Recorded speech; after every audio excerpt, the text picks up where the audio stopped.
Welcome back to the channel, ladies and gentlemen. It's your boy Zeddy here, back at it again to drop What If Naruto Was Tobirama's grandson? And this is just one of those videos that I never really thought I was ever going to be doing, but unfortunately, ladies and gentlemen, rent is due and I gotta pay my bills. So I have to make this video, and I know you guys have missed these videos. Plus, this is just one of those what ifs that have never been done justice before. I looked it up and all I saw was text-to-speech garbage. So I know you guys are gonna love this. Plus, the storyline that I ended up cooking up with the help of my Discord server actually came out to be a very, very intriguing story. So if you guys love this video and if you guys want to see the second part immediately, smash a like goal of 2,000 likes and I promise to drop the next part in 24 hours. That said, enjoy. We start the story off in the perspective of Naruto, the day of his birth, right? He'll be watching as everything's going down. Nine Tails will be going crazy. He'll unfortunately have to witness the death of his mother Minato and Kushina, and with that, nothing changes. The one thing that will be changing in this story, however, is who Naruto's great-grandfather is going to be. Because I can't exactly just say that his grandpa is Tobirama. It just doesn't work. The generations don't exactly line up. Great-great-grandpa, however, does work perfectly. And under the assumption that we simply make a slight change to Dan's father, which we're going to be changing to Tobirama, it's a very quick fix. Obviously, we don't exactly know who Minato's father is, so I could have inserted Tobirama there, but it just doesn't make too much sense to me. So instead, I'm going to be changing his father's father, meaning Tobirama, and because of that, Naruto's going to be born with the same hair as Naruto. Not only is Naruto going to be part of the Senju lineage, meaning part of Hashirama, but part of his younger brother Tobirama and Minato. So Naruto's straight up going to be a descendant of Minato, Hashirama, and Tobirama. So 3 Hokage generations, and that's just absolutely insane. But that's exactly how this video is going to work off. However, Naruto is going to be having the iconic blue eyes that Minato has. So there's no question in Minato's mind whether Naruto is his son or not. There's no like, oh yo, did Kushina did she just betray me? Because Naruto would be born with white hair. None of that ends up taking place. And instead, Naruto in this timeline, after his father Minato ends up stealing the Nine Tails within him and he grows up in the village with Hiruzen, a couple of things are going to be changing. And one of those is going to be that Hiruzen actually likes Naruto a whole lot more. Now you guys might be like, what? Why? Well, let me explain. Naruto in this timeline looks a lot, and when I say a lot, he looks a lot like Tobirama. His sensei who straight up sacrificed himself for him to live, his sensei who taught him countless jutsus, and the person who practically trained him to become the 3rd Hokage. He's seen the spitting image of him, the son of Minato, and not to mention he's a little scared of what Kushina is going to say in the next life if he's a little bit mean to him, you know what I mean? So yeah, Hiruzen's going to be taking very decent care of Naruto, not exactly treating him as much like garbage in the original, being a lot nicer to him, right? Because of that, Hiruzen is going to actually be helping Naruto train a bit. And the reason for that is because Naruto growing up, when he gets to the age of 4 years old and eventually actually ends up being given his own place to stay at, Naruto, feeling the pressure and all the hatred of all these villagers, is going to decide that he's not just going to sit here and take it. He's going to do something about it. And he decides that if he's not going to be just given respect and he's not going to be treated nicely, he's eventually going to do something to change that. And so he ends up developing a goal of becoming Hokage to command respect. He doesn't want to earn it, he's going to command it like Hiruzen does. And so he would end up asking Hiruzen to train him.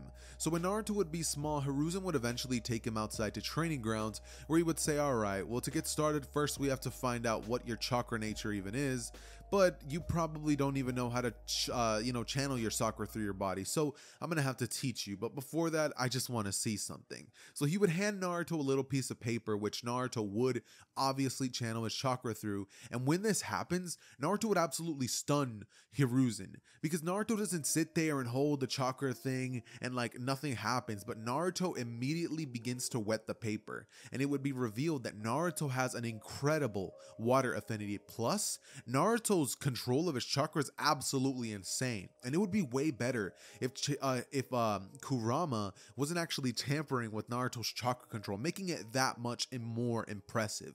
So because of this, Naruto actually grows up doing exactly what the original Naruto wanted to do all along. Because we know that Naruto in the original had the goal of becoming Hokage, but the one thing that stood in his way was very simple, and that's the fact that Naruto was a bit of a dummy when it comes to chakra control. He wasn't that good at taijutsu, he wasn't the strongest, he wasn't the smartest, and he wasn't the fastest, so Naruto had a very hard time.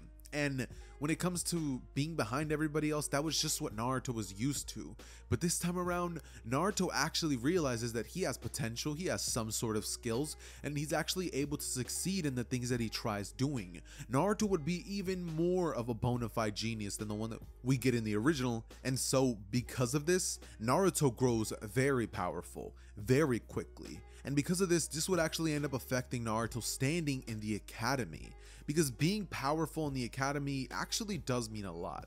Plus, Naruto in this timeline is not exactly going to be being annoying like he is in the original, meaning that he's not going to bother people and he's not going to be seeking attention unnecessarily. Obviously, he would like to be noticed, he would like to be seen, but Naruto's so hyper focused on his goal and it seems so attainable, especially by the things that Hiruzen tells him, how impressed he is by him, and with Hiruzen even at one point making a comment like, "I'll keep this seat warm for you until you can take it up." Naruto is so convinced that he can become Hokage that that's all he is hyper focused on, and that would be his greatest weakness and his greatest strength. Because of this, Naruto would, like I said, be slightly popular in the academy because his strength was undeniable, and even some girls would like Naruto because of his general looks. So Naruto would grow up in the academy with Sasuke and Naruto actually being rivals to each other before they would even fight. Naruto didn't like the fact that Sasuke was popular without doing a thing, and Sasuke didn't like the fact that Sasuke seemed to be getting closer and closer to him in terms of popularity, which means that all their years during the academy they would both have this weird grudge inside of themselves. Plus, there was also this slight burning hatred for each other for some reason. They couldn't exactly put a finger on it, maybe it was how they looked or their last names, but Naruto just did not really like Sasuke. And so, eventually a day would come in which Naruto and Sasuke would finally fight in the academy. And on this particular day, it would be made painfully clear that Naruto is way above what he should be in the academy. Because at this point, Naruto learned water jutsus before Sasuke had even learned fire jutsus. And so, he would beat Sasuke with a water style jutsu, completely destroying him and embarrassing him in front of the class, with cheers erupting saying that Naruto's the new strongest, with Naruto thinking to himself that he's not the new strongest, he's been the strongest. And so Sasuke, like you would imagine, would end up going to his father telling him what happened, and with Fugaku realizing that Sasuke lost a fight and there's a kid who can already perform jutsus, would decide to teach Sasuke the fire style jutsu.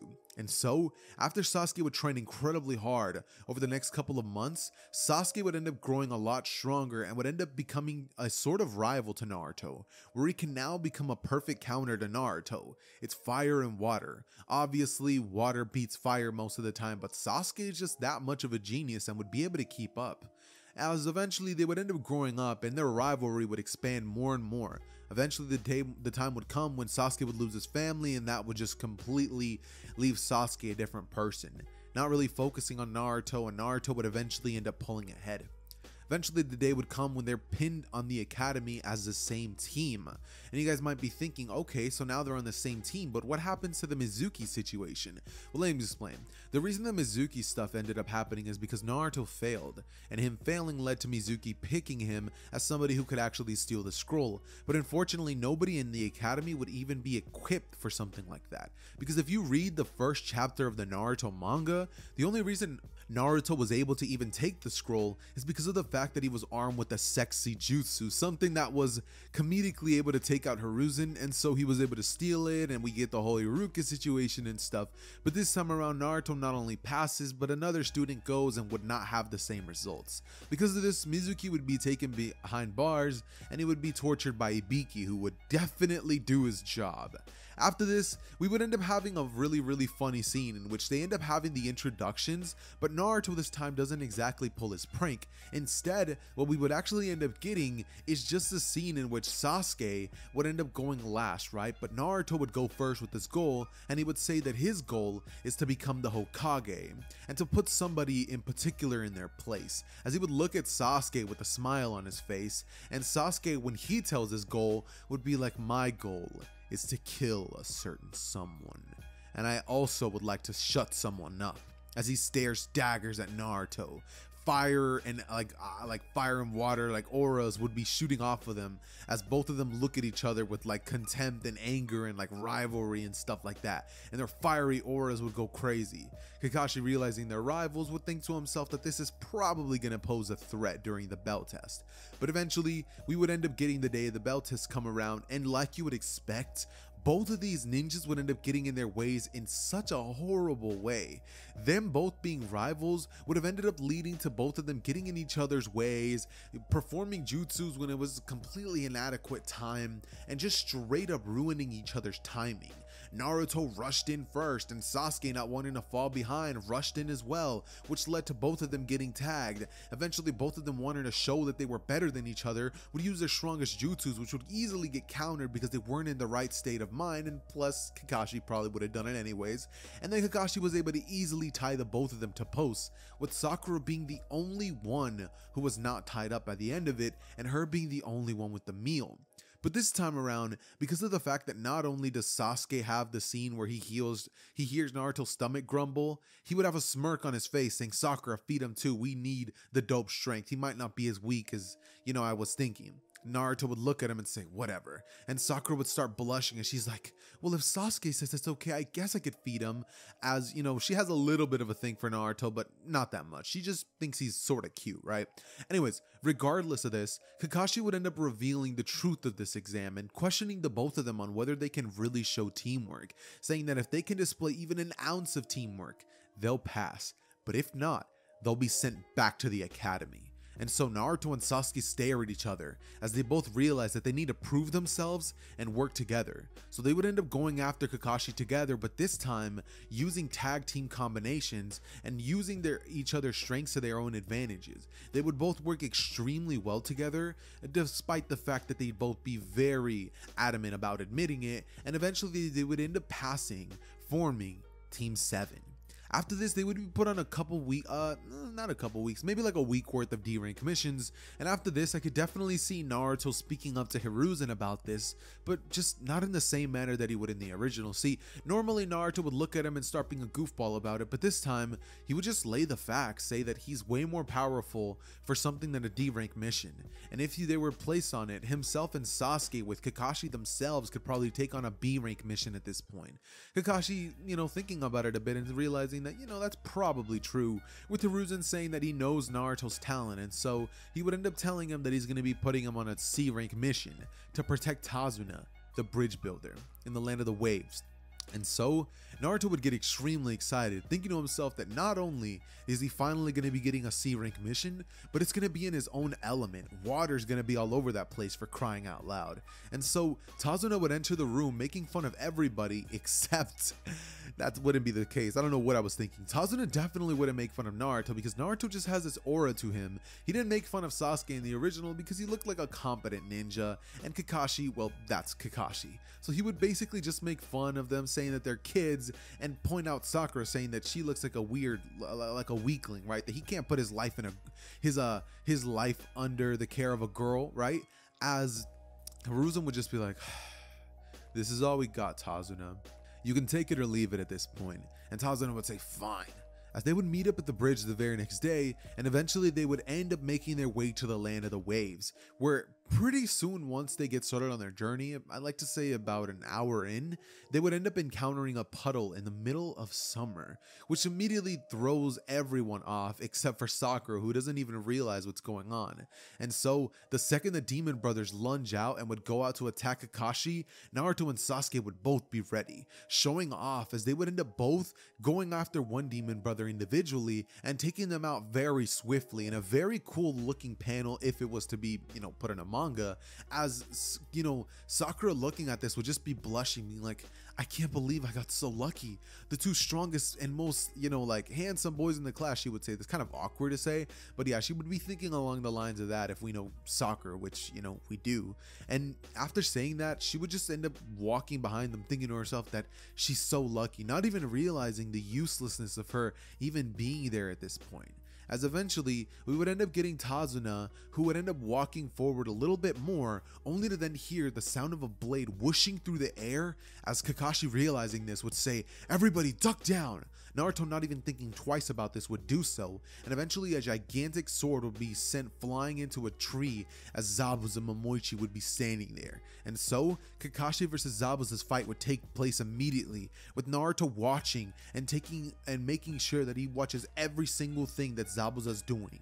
As while Naruto would be watching this fight, he would be learning. And he would learn a bunch of Zabuza's jutsus, eventually leading to the water prison jutsu, which Naruto would take quick note of, as Naruto decides that he's going to be helping immediately, since water is his specialty. So Naruto rushes in, beginning to run on the water, as Sasuke says, "Don't get cocky," and begins to rush on the water as well, revealing that both of them, not only one of them, can actually run on the water, with Sasuke saying not to think he got too ahead of him, as from here Sasuke says, "Don't get cocky, I'll get the next fight, you hear me?" With Sasuke realizing that Naruto's probably going to be the best one in the water, but just wanted to show off that he's not the only one that can run on water. And so Naruto would smile, saying, "Sure thing, Sasuke," jumping up in the air, as he would then slam his hand on the water, and the water would then begin making these crazy waves, with Naruto using the strange jutsu he would have developed himself to make the water be completely unstable.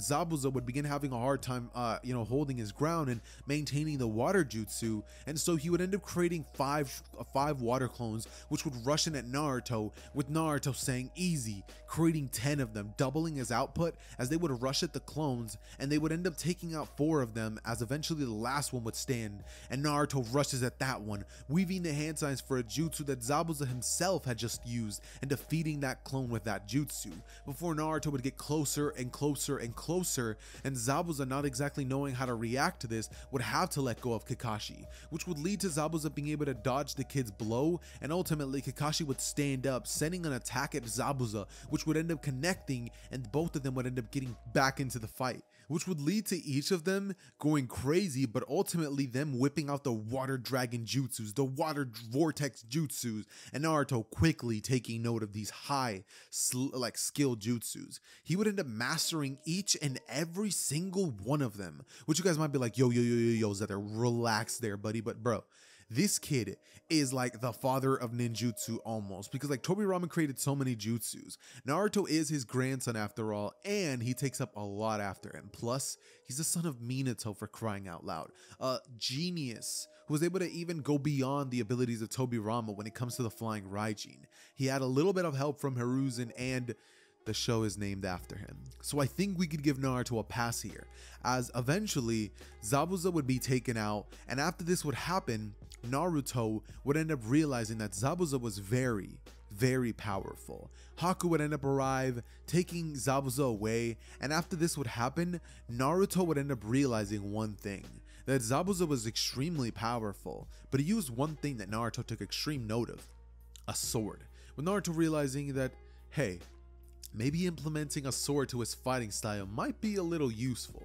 So Naruto would ask Kakashi about that, and Kakashi would begin telling him that he used to use a sword when he would fight all the time in his Anbu days, reminiscing about them, and then looking at his hands as he could see the blood stain on there. But Kakashi would shake his head, not thinking about it, and Naruto would ask him where he can get one of those when he returns to the village, with Kakashi giving him the name of a swordsmith who's very, very talented at his craft. And so Naruto takes that into account, and so for now, Naruto would just decide that he's gonna become a master at using a sword, just like Zabuza, maybe even surpassing the likes of the 7 swordsmen of the mist. And so Naruto, with this in mind, would now be getting one step closer to his great-grandfather's arsenal of power. And not only that, but eventually he'll use a very, very interesting move, to put it lightly, right? After this, they would end up pretty much learning tree walking, and by they, I just mean Sakura. Sakura would be caught up to speed in terms of tree walking and water walking, and after this would end up happening, Naruto would end up finding himself on the bridge the day the battle would arrive, with one major change happening. Haku never ends up meeting Naruto in the forest, which means that Haku has no real empathy towards him, so the battle would be kind of a crazy one, and eventually we would get a battle between Naruto and Sasuke versus Haku, in which both of them end up doing very well, but ultimately Sasuke would yell at Naruto telling him to get out of the way, and Sasuke would go full throttle at Haku, eventually realizing that he's not strong enough and getting caught in the ice mirror jutsu. Sasuke would eventually begin getting hit by multiple Senbon, and Naruto would do his best to break the ice mirrors from the outside, but it wouldn't work. So Naruto, realizing that Sasuke was taking more and more damage by the second, would end up jumping in recklessly, with both of them starting to get injured, as eventually, after all this would end up happening, Naruto would realize that there's only one real thing he can do, that water prison jutsu. If Haku was to jump in out of the mirrors and then hit water, his movement should be slowed significantly, and with the fact that Naruto has been training in rivers and lakes and using water jutsus his whole life, he is extremely quick and nimble in water. Plus, it's his domain. So Naruto immediately just tells Sasuke to form a cover for him, as Sasuke would do so, and eventually after forming a couple of hand signs, Naruto slams his hand on the ground, as it would appear as Naruto would have summoned water, as water from both sides of the bridge would shoot towards the direction of the inside of the mirror and create this dome of water which would surround not only the ice crystal mirror, but a little bit more than that, with Naruto saying that he has to hold his concentration for this jutsu to work, and Haku, the second he would jump from another mirror to another, Naruto would be right there to land a blow straight to the face of Haku, which would shatter the mask, with Sasuke jumping in as fast as he possibly could, but wouldn't be fast enough to hit Haku in the water, and Naruto would land blow after blow after blow after blow in the water, using a kunai, which would eventually take Haku down slowly by the second, which would eventually lead to Haku falling onto the ground, practically being defeated and motionless, with Naruto standing over him and Sasuke staring at Naruto from behind him, wondering just how far ahead Naruto is, with him gritting his teeth and thinking to himself that he needs to get stronger. As Naruto would just stare at Haku, he would turn to Sasuke and ask if he's okay, but in that split moment, you could hear the sound of 1,000 birds coming from close by, as Kakashi would land a Chidori, but it wouldn't land on Zabuza, but on Haku. This would lead to the events of the bridge happening just like they do in the original, with Gato being I was gonna say devoured, but more like defeated by Zabuza, who would end up revealing his true nature, and eventually we would have Team 7 return to the village, where they would eventually be informed of the Chunin exams. After this, they would be given about approximately 1 week to train, and during that 1 week that they would have to train, Naruto would end up developing that jutsu that he would have used against Haku and making it a lot larger, with him also practicing those water jutsu Zabuza used, especially the mist jutsu, and definitely purchasing a sword which he would implement into his fighting style, just like Tobirama would. And so, Naruto and the team would end up making their way to the Chunin exams, where they would eventually encounter Lee, Neji, and Tenten, eventually leading to Sasuke versus Lee, which would eventually lead to him being defeated utterly and completely, which would lead to Naruto being like, dude, this dude is so strong. Oh, by the way, can somebody tell me how many times I said leading to right now? It was absurd. But besides that, okay. They eventually end up taking the test, and this would eventually lead them to the Forest of Death, where, you know, all those dumb tangents aside, they eventually run into Lord Orochimaru.